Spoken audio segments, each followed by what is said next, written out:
पुनीत डहरिया के स्वर में यह गीत।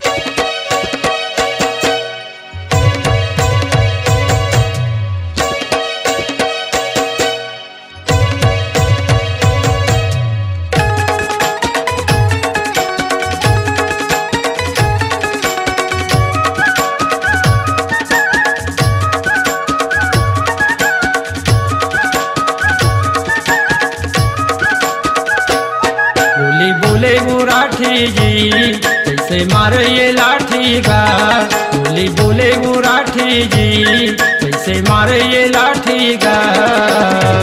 अरे मोला भैया के सारी है, ये दे भैया के सारी है, मोला भैया के सारी है, ये दे भैया के सारी है।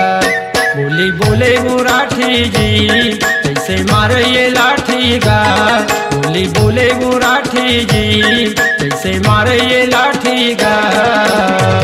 अरे मोला भैया के सारी है, ये दे भैया के सारी है, मोला भैया के सारी है, ये दे भैया के सारी है।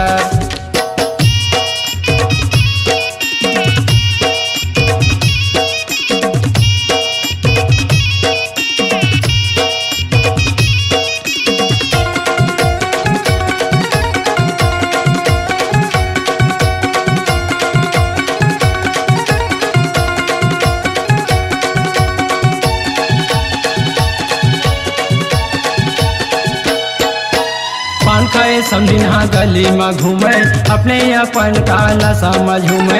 पान खाए समझिना गली में घूमे, अपने अपन का नशा में झूमे। उल्टा आगे जमाना जी काबर मारा थे ताना गा,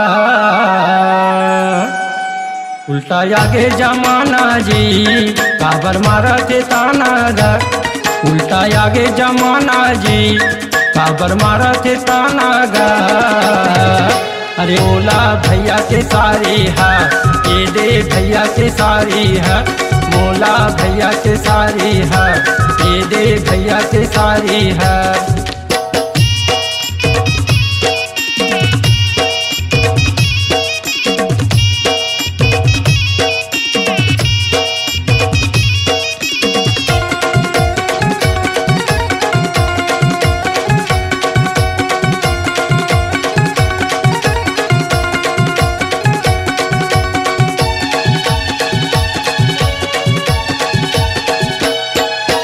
आँखी में समझिना काजल लगाए, तिरछी नजरिया रे मोला चलाए।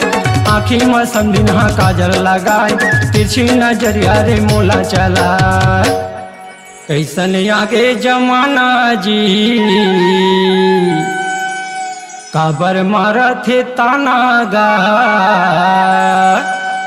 कैसन आगे जमाना जी काबर मारा थे ताना गा। कैसन आगे जमाना जी मोला मारा थे ताना गा। मोला भैया के सारी है, ये दे भैया के सारी है, मोला भैया के सारी है, ये दे भैया के सारी है।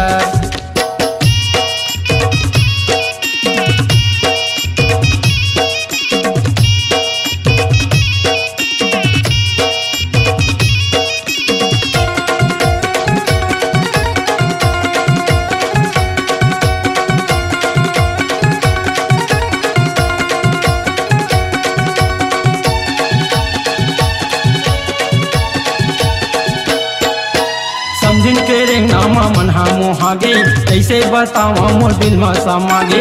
समझिन के रे नामा मनहा मोहागे, कैसे बतावा मोर दिल में समागे। कैथे उड़ हरिया भागा बोन जी, कैथे उड़ हरिया भागा बोन गा। कैथे उड़ हरिया भागा बोन जी मोला करके इशारा ना। कैथे उड़िया भागा बोन जी मोला करके इशारा ना। अरे मोला भैया के सारी है, ये दे भैया के सारी है, मोला भैया के सारी है, ये दे भैया के सारी है। बोले मुराठी जी कैसे मारे ये लाठी गा, बोली बोले वो राठी जी कैसे मारे ये लाठी गा।